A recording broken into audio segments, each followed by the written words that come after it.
Shalom. First and foremost, I want to give all praises, honor, and glory to Yahweh, by Hashem Yahweh Shai, by Hashem Kakwadash. Double honors to the apostles and elders of GMS that rule well. Peace, love, and salutations to all the brothers out there pushing this word of sincerity and the truth. Shalom to the brothers, sisters, and children out there keeping this word of sincerity and the truth. Okay, this article had popped up on my phone earlier today, which it said it was posted yesterday, but I had seen it earlier today, and when I seen it, I was intrigued by it. So I started to read a little bit about it and found some interesting points. And I already know, just like the brothers always say, when you get into the topic of them women, that's when them views start to go up. But hey, it's in the scriptures. It's a part of the doctrine. So we gonna teach it. But it says rethinking polygamy. New research appends conventional thinking about the advantages of monogamous marriage. And that just starting off, there's not really any advantages to a monogamous marriage versus a polygamous marriage, and really a polygynous marriage, because as the article is going to go into, like it say under the picture, it says most polygamous marriages are polygynous, a union between one husband and multiple wives. And it's all biblical. It's all scripture. This is all lawful in the eyes of the Heavenly Father, because he know how he made men. He know how he made men of all nations. We are designed to be with more than one woman, not designed to be stuck with one woman. That's not how we were created. We as men love more than one woman, but women were only designed to love one man. And there's reasons behind it, The Lord didn't just do that for no reason. It's all according to his will and his purpose. So I'm going to read a good bit of this article, and I'm going to get a couple scriptures. So it says, in July 2025, Uganda's courts swiftly dismissed a petition challenging the legality of polygamy, citing the protection of religious and cultural freedom. For most social scientists and policymakers who have long declared polygamy a harmful culture practice, the decision was a frustrating but predictable setback in efforts to build healthier and more equal societies. In a vast majority of cases, polygamy takes the form of one husband and multiple wives, more precisely referred to as polygyny, originating from the Greek words poly, which means many, and gyne, which means wife or woman. So multiple wives or women. And this lets you know that wife and women is synonymous. It means the same thing. A woman goes back to the word wife, or wife goes back to the word woman. It says the opposite arrangement of one wife and multiple husbands is referred to as polyandry, from ander meaning man or husband. So poly meaning many, and andry or ander meaning man or husband. And it's exceedingly rare worldwide. So first things first, we're going to get a couple cases in the scriptures where men had multiple wives.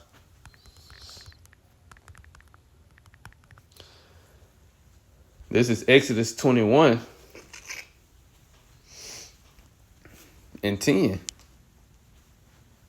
It says, let me see. We'll just get straight to it. Exodus 21 and 10. If he take another, we got to start up.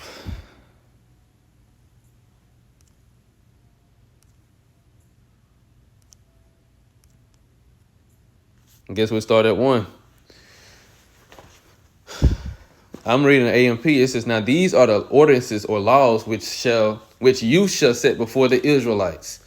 If you purchase a Hebrew servant because of his debt or poverty, he shall serve 6 years, and in the 7th year he shall leave as a free man, paying nothing. If he came to you alone, he shall leave alone. If he came married, then his wife shall leave with him.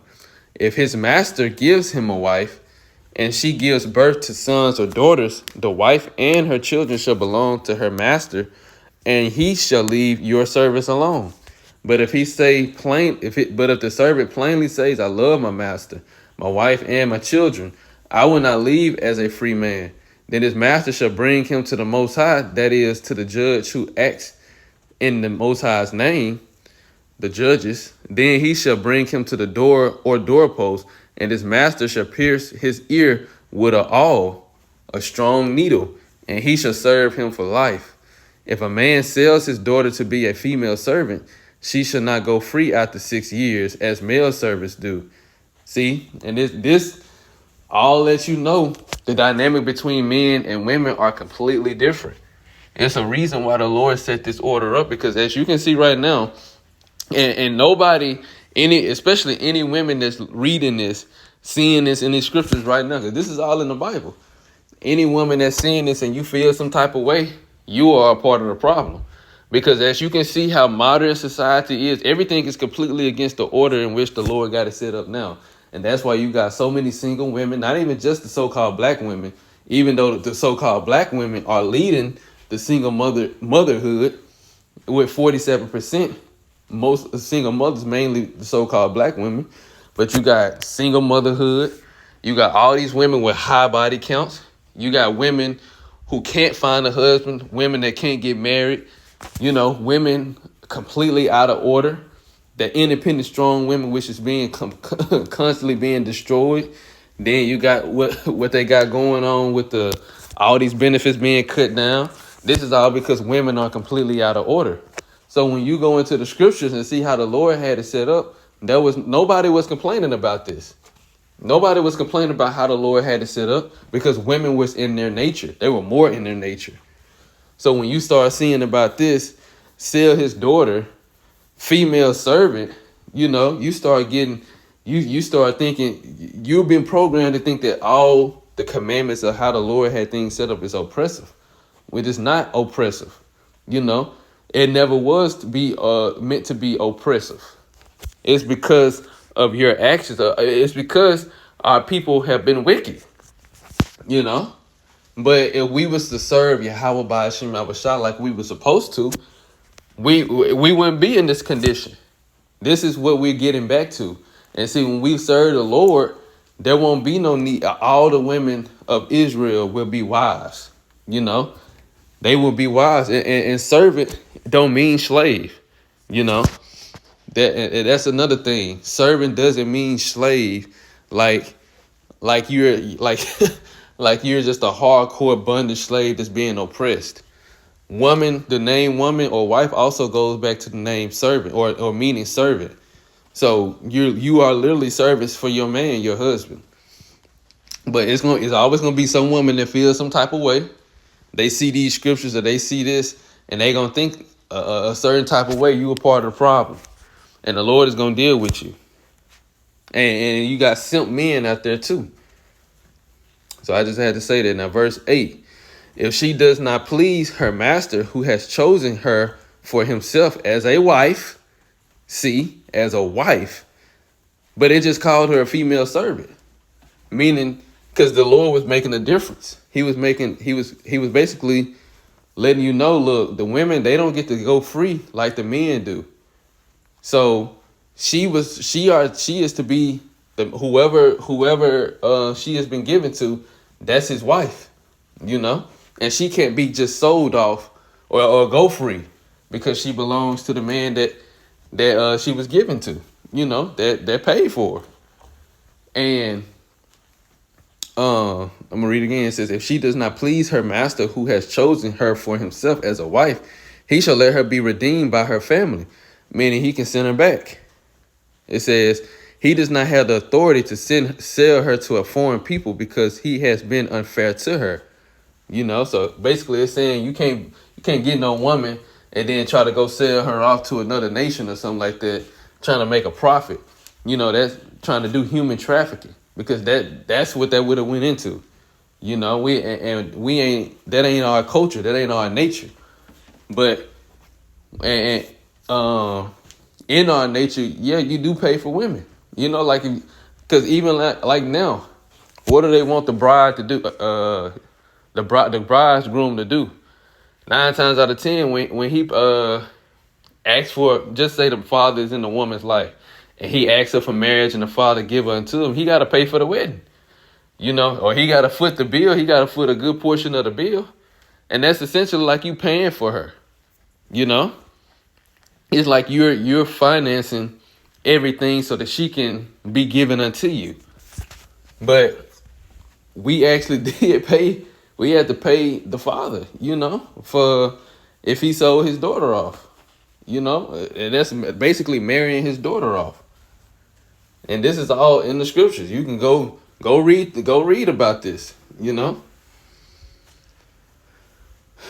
Verse 9. Now this is getting closer to the point. It says, if her master chooses her as a wife for his son, he shall act toward her as if she were legally his daughter. So meaning if he got her from another man to be married unto his son, that means he got to treat her like a daughter. That's basically your daughter. And that's how, like, the in-laws are supposed to look at their child's spouse, as if they're their own son or own daughter. Verse 10, if her master marries another wife, he may not reduce her food, her clothing, or her privilege as a wife. If he does not these 3 things for her, then she shall leave free without payment of money.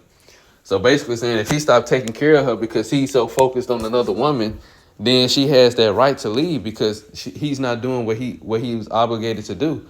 Because as men, we have responsibility to take care of all the women that we have.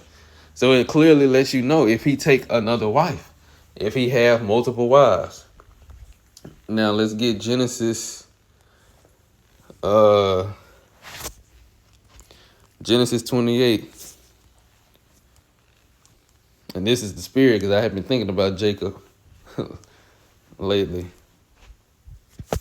Is it Genesis 28? No, it's Genesis 29. This is Genesis chapter 29.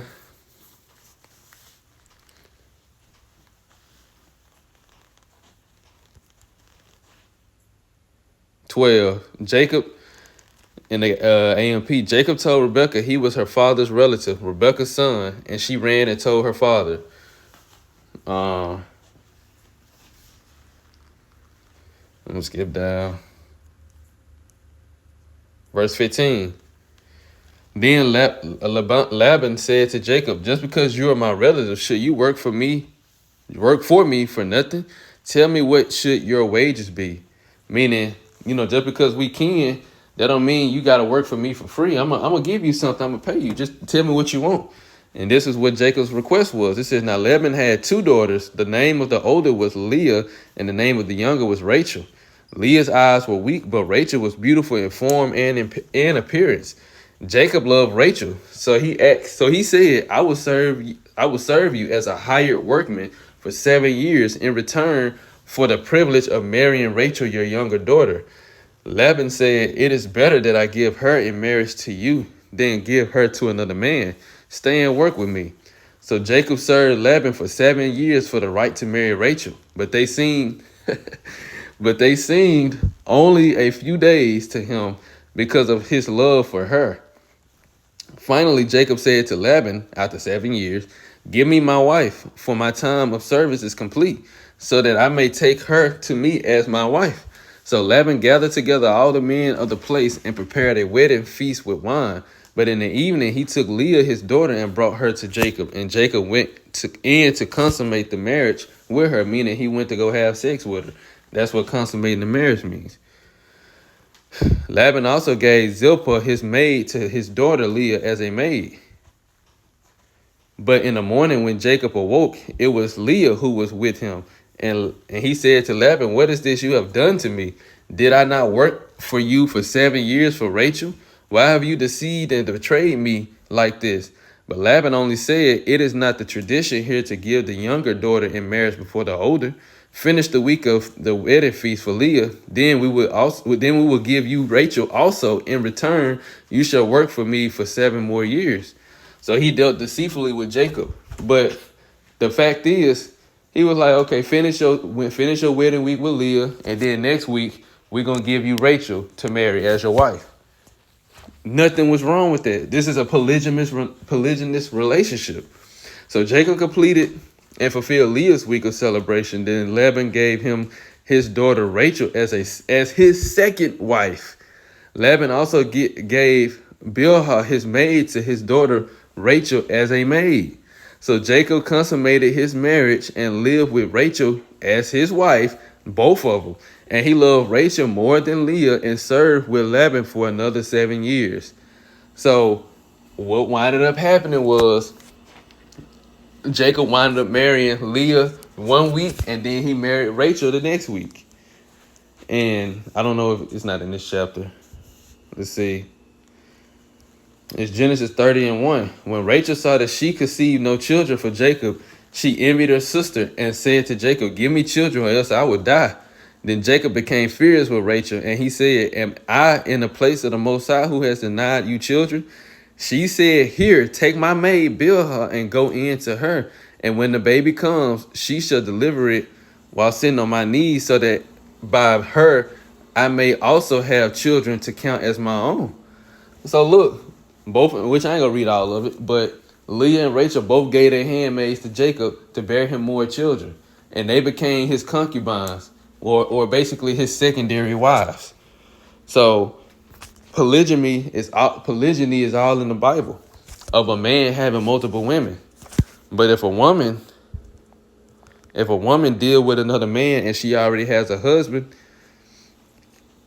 that's considered adultery. This is Leviticus chapter 10, Leviticus 20:10.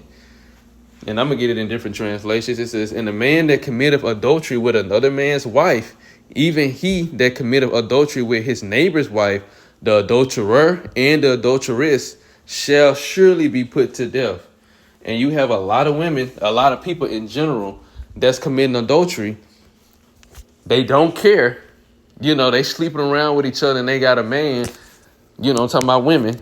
And the man know that this woman got another man and they sleeping around and they're not trying to repent. And I'm talking about Israelites. They're not trying to repent. And on top of that, they don't have Yahweh Shah to cover them for their sins because they don't even believe in Yahweh Shah. So that, like it say, they shall surely be put to death. A lot of people are finna be put to death for this. BBE. If a man has sex relations with another man's wife, even the wife of his neighbor, he and she are certainly to be put to death. And yes, we have all been guilty of this. But the difference is we've repented from that. And we no longer are moving in that, And furthermore, that's what Yahweh Shah, Yahweh Shah died to cover us for, because of our ignorance when we didn't know. Not that now we do know and we still living that way. No, his blood ain't gonna cover you then. Because you know better and still choose to do wrong. Your sin is not gonna be forgiven you. And I'm gonna get that, then I'm gonna get back to the article. This is Hebrews, I think it's chapter 12. Is it 12? It might be 10.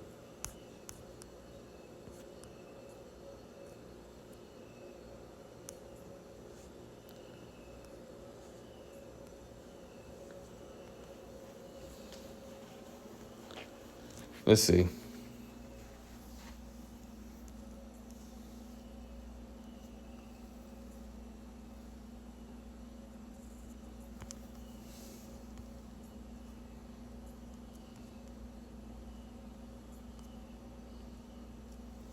Okay, this is Hebrews 10:26 in the AMP.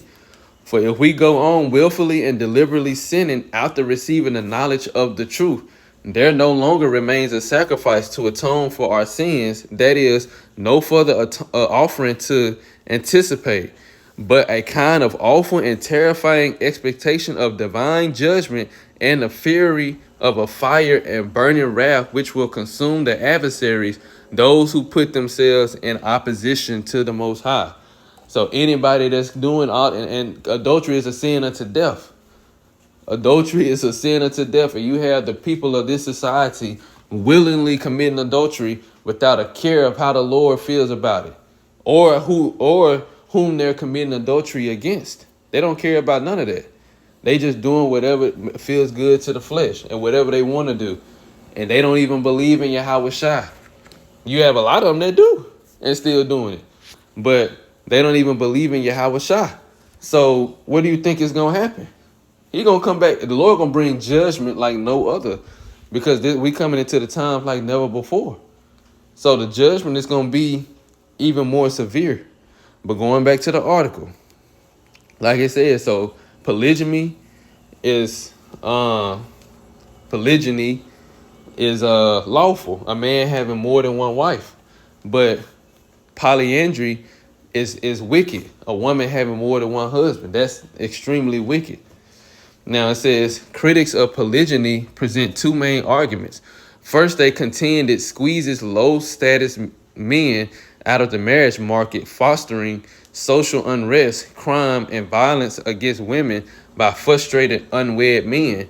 Second, it harms women and children by dividing limited resources among more dependents. Now, first and foremost, women outnumber men. That's a fact. You know, there are more women on the earth than there is men. The Lord created it that way. If he created us to be polygynous, then that would mean he has to create more women than there are men, so that more men can have more than one woman. You know, that's not going to take, and the article is going to prove that. It says this logic has led leading political scientist Rose McDermott to describe polygyny as evil. So, and I looked the person up. I think this is who it is. You see, a goddamn Edomite, and a Edomite woman at that, saying that polygyny is evil. You know, of course, it's gonna come from the so-called white woman.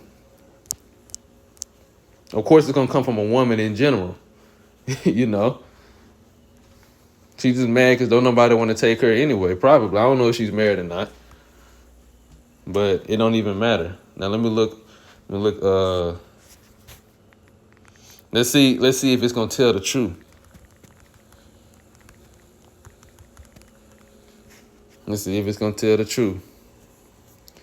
See, it's not even gonna tell the truth. It say no, men slightly outnumber women in the world. It's not gonna tell the truth. Let's see about in the U.S. So it's gonna tell the truth in the U.S., but not in the world. It says yes, women slightly outnumber men in the U.S. population, but the ratio varies significantly by location and age. As of July 2024, there were about 171.77 million females and 168.34 million males, making approximately 50.42% of the population. But again, they're only going to say that about the women. The U.S. and probably other countries. They ain't going to tell the truth in general. Taking the population of the world, women outnumber men. The Lord made it that way. He created that like that, you know, because we were designed to be polygynous. So it says other researchers, such as anthropologist Joseph Henrich, even go as far as to credit Christianity's derision of polygyny as a driving force of Western prosperity. And I think I looked that up too. I think I clicked on this. Yeah, I clicked on his name. See, that was his name, Joseph Hendrick. The weirdest people in the world, how the West became psychologically peculiar and particularly prosperous. I guess it's a book he made, you know, and entitled it The Weirdest People in the World, which the West is. Everybody looking at the people over here in America like, what the hell they got going on? You know, they hit all this monogamous. What is that? Because people around the world, they, you know, they have, of course, a lot of people have adopted the American lifestyle, the Western culture, you know, but they're leaving off from the Western culture now. And polygamy or polygyny is one of the ancient customs that the world is going back to. You know, all this monogamous relationships don't even work over here in the West. Why do you think you have so many people, quote unquote, a man going to sleep with another woman and his wife or his girlfriend finding out, or he talking to other women? Because we were designed to be polygynous. Okay, it's gonna happen. No matter what man try to say he faithful to his wife or he faithful to that one woman, that's unrealistic. You know, and the only reason why it's like that, that's oppressive. You know, this is being this is oppressive trying to deal with just what I mean. It's hard dealing with these women because they've been conditioned to think that we was designed to be monogamous. You know, and think that they have control over us. But man, trying to fight against your nature, trying to deal with one woman, man, you go crazy. You know, as a man, because all these, and then on top of that, when you are with a woman, it's already a known fact when you're in a relationship with a woman, other women gonna want you naturally because they see somebody else want you. You know, I think another thing is called mate copying. You know, when they see things or attractive features about you, well, if another woman point out attractive features or things or qualities about a man, that makes the other women pay more attention to that and tune into it more, and it starts to become attractive to them. But 9 times out of 10, when another woman see that you got her, they want to know why she's so invested into you. Now that makes them want you. It's a known fact. It says, however, a trio of new studies, all relying on the highest standards of data analysis, contend that these arguments are misguided. So we're going to skip all of this. And this is a chart where they were just saying living in polygamous households is very uncommon in most places. Yeah, because you got westernization that destroyed it. You know, feminism done destroyed it. These ideologies of the West have spread across the earth and completely destroyed this. It's not only just monogamous relationship, but just Western culture in general has destabilized the earth. That's why the earth is all out of order. And that's why a lot of countries are doing away with Western culture, because it's destabilized. It's destroying the mindset of the people. But just, as you can see right here in the countries of different countries in Africa, a large percentage of people still do polygamous relationships. So it says, does polygyny lock men out of marriage? A new study published in October 2025, which is this month, in the proceedings of the National Academy of Sciences, presents the first comprehensive large-scale analysis of polygyny and men's marriage prospects. The project is a collaboration between demographer Hampton Gaddy. I can skip that. Let me see. The researchers drew on demographic modeling and an extraordinary trove of census data, over 84 million records from 30 countries in Africa, Asia, and Oceania,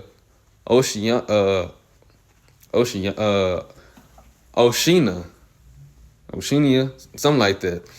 Plus the entire U.S. Census from 1880, when polygyny was practiced in some American communities. They demonstrate that polygyny does not lock large numbers of men out of marriage. In fact, in many contexts, men are actually more likely to marry where polygyny is common than where it is rare. So this letting you know, the more polygyny is accepted, the more men are willing to marry and to commit to women. Let me see. It says the narrative that polygyny leads to lonely bachelors is intuitive. In a community where equal numbers of men and women, if one man marries 2 wives, then another man must remain unmarried. Expand that across a whole society, and polygyny looks like a recipe for an army of resentful single men. But see, this is why the Lord gave the commandment in the very beginning: be fruitful and multiply. because there's no there when you have population control, you gonna run into problems like that. You know, I don't know if China still operates like that, but I know at one point they was talking about having. Matter of fact, we can look it up. One child per household. Let's see if they still do that.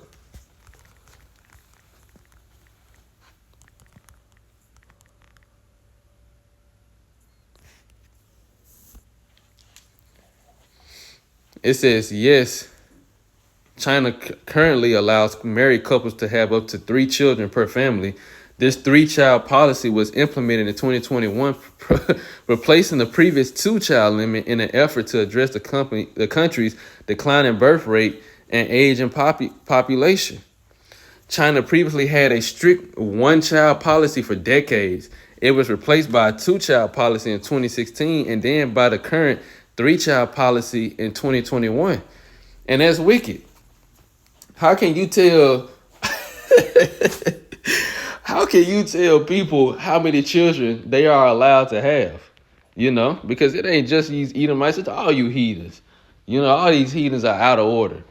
How can you put a limit on something the Lord didn't put a limit on? You know, this is Genesis 1:27. So the Most High created man in his own image. In the image of the Most High created he him. Male and female created he them. So this is men and women being created in Genesis chapter 1. Before they even spoke of Adam. Verse 28. And the Most High blessed them and said unto them, be fruitful and multiply and replenish the earth and subdue it. Have dominion over the fish, over the sea, and over the fowl of the air, and over every living thing upon that moveth upon the earth. So the Lord told them, look, be fruitful and multiply. He didn't say, look, be fruitful, multiply, but don't grow too much. The Lord said, be fruitful and multiply. Here it is. You got China putting limits on how many children you can have. You only have 1 child per household. What the hell? Who does that? Then they go up to 2, but then they start realizing, shit, the population declining. You know, we got to do something about it. We got to increase how many children people can have. That makes no. So what about all the women that get pregnant twice by their husband? They got to abort. You know, I never looked into it, but it's stupid. But again, this is what happens when you got the wicked ruling the earth. So it says, expand that across the whole society, and polygyny looks like a recipe for an army of resentful single men. But that wouldn't be the case if people was allowed to have children like it's supposed to. Then you got over here in the West, you got women aborting children by the hundreds. And when they had, you know, the clinics open and everything, you know, just aborting them, which is murder. It says,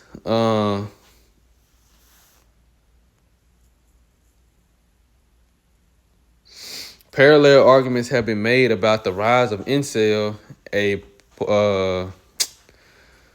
portmanteau of involuntary and celibate subcultures within monogamous nations, including the U.S. Here, the argument is that high-status men leave low-status men sexless and frustrated, ultimately leading to violence. And that's not true. They're basically trying to blame or say that the reason why men would be more prone to violence is because they're sexless and frustrated. But you Edomites destroyed the mindset of the women. That's the problem. You gave them all this liberty and freedom and quote unquote liberated them from under the man. And now they think they're strong, independent women and gave them feminism. Now they think they're above the man. They don't want to have children. They don't want to be wives. They want to be leaders of their own household. They want men to play the role of the helpmeet, helping them build their career. That's what they want. That's what leads to increasing violence. Everything is out of order. And that's because you Edomites did that. It says the trouble is that the real demographic is not so simple. Women typically live longer than men. Men frequently marry younger women and the populations in many parts of the earth are growing, ensuring younger spouses are available for older cohorts. These factors, which are characteristics of many contemporary African nations, tilt the marriage market toward a surplus of women. Under many realistic conditions, a sizable portion of men can have multiple wives without leaving their peers out in the cold. And that's the reality of it. That's the truth. You know, it's supposed to be men having multiple wives, and it's still going to be enough because there's always going to be more and more reproduction on the earth. That's how it's supposed to be. The Lord created a system to constantly reproduce. Let's see. In fact, in nearly half of the countries examined, higher rates of polygyny were associated with fewer, not more, unmarried men. So it says where polygyny was more prominent, there were more men with women than there were men without women. But here it is, we over here in a monogamous country, and you got more single men and women than ever. They literally speculated that in 2030, 47% or 50%, something like that, of women will be single. Let's see. What is the percentage?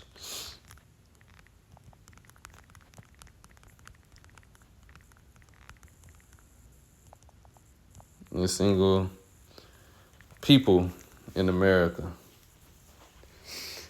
Look at this.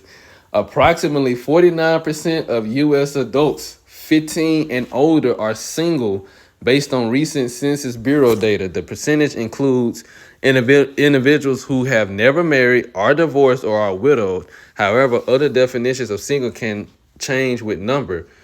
With one Pew Research Center report noting that 42% are unpartnered, meaning not married, living with a partner, or in a committed relationship.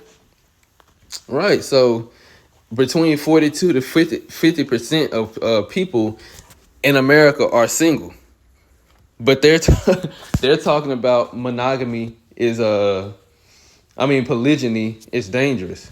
But in another study in other countries, they said there are more men married than there are unmarried where polygyny exists. So this is how you know that this is Babylon the Great. It's the land of confusion. Because what? How does that even work? How are you going to demonize something that the Lord said was meant to bring forth more life on the earth? And this is to bring more light to the purpose behind polygyny in the first place. It's to promote more life. That's why a man needs more than one woman. You get one woman pregnant, you got to wait 9 months. She got to heal after that. And then by that time, you'll be ready again to have another child with her. So in the span of 2 years or over 3 years, you done had 2 children. But you have 10 women, you get them all pregnant. Now there you go, 10 children within 1 year. You just say you get them pregnant on the same day. Within 9 months to a year, you got 10 children. Now look at how fast you done multiplied. And then after that time period, just say you a year, you do the same thing. There it is, 10 more children. Now you got 20 children within the span of 2 to 3 years. And that's what's going to happen in the kingdom of heaven. Let me get a scripture. Let me get that. This is Isaiah 60 and verse 22. A little one shall become 1,000, and a small one a strong nation. I, the Lord, will hasten it in its time. We know Isaiah, which, I get it. Everybody quoting Isaiah 4:1 now, even people that don't know about the truth or that don't believe in the truth, they quoting Isaiah 4:1. It's Isaiah 4:1. And in that day, 7 women shall take hold of one man, saying, we will eat our own bread and wear our own apparel. Only let us be called by thy name to take away our reproach. That's on this side. That's before the kingdom of heaven. But well on into the kingdom of heaven, that's when this prophecy is going to take place. A little one shall become 1,000, and a small one a strong nation. I, the Lord, will hasten it in this time. And there's not going to be a sense of, we're not going to have enough resources No, the earth is going to produce abundantly. We're gonna be the most prosperous kingdom ever to be, and we're never gonna end. It's never gonna end. The most prosperous. That's why Yahweh Shai said, "My Father's house are many mansions." You know, you're gonna have other planets to cultivate. To bring forth children, to dominate. Dominate the. It's gonna be your world. You know, and we're gonna establish the will of Yahweh by Hashem Yahweh Shai on it. So going back to the article. Now, skipping down, it says, does women and children get a smaller share?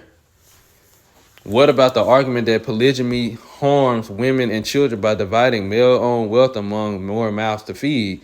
There certainly are studies that have demonstrated associations between polygyny and poor health, but another line of thinking argues that correlation should not be equated with causation.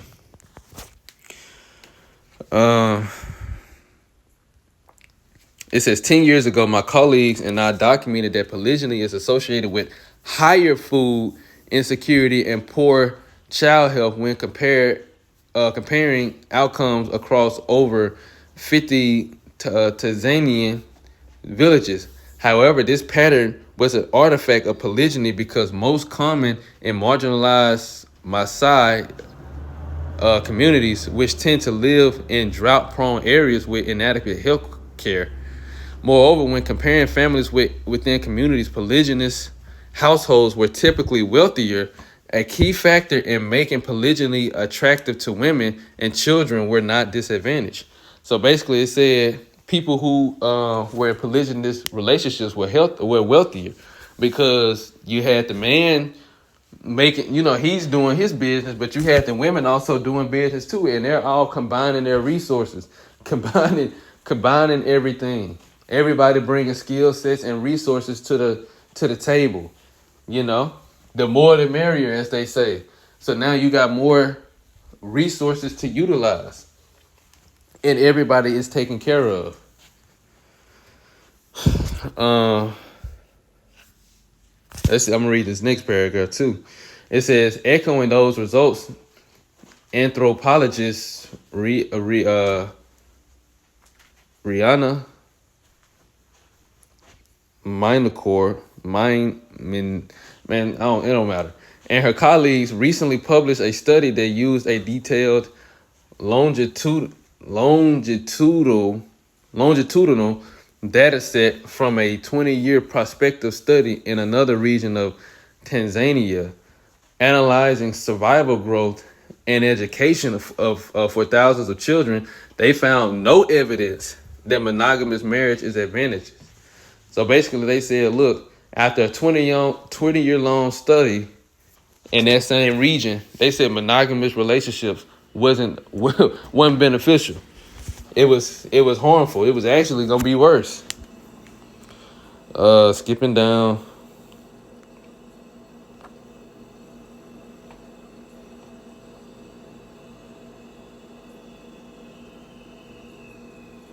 It says, and this is going into the hidden advantages of polygyny. It says the researchers argue that polygynous marriage, by increasing the number of in-laws, creates stronger networks of social support. And this is another reason why men have multiple wives, especially from different regions, because you strengthen that family unit. So like I said, you have more resources to, it's basically you building that community. Furthermore, with wives often coming from different villages and regions, extended kin are well positioned to send food, money, or labor when local crops fail. Such support helps to explain both the resilience of polygynous communities during drought and the continued endurance of marriage practice from one generation to the next.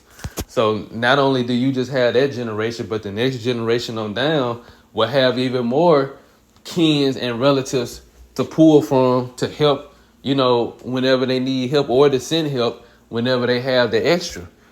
This is just like your communities, and then not to mention, you got your neighbors. I'm going off of the fact of our ancient Israel. You also had your neighbors to help you, Cause we was a loving people. We was giving people. We always looked out and helped each other. That's in our it's in our nature. It's in our culture. It's in our laws, statutes, and commandments.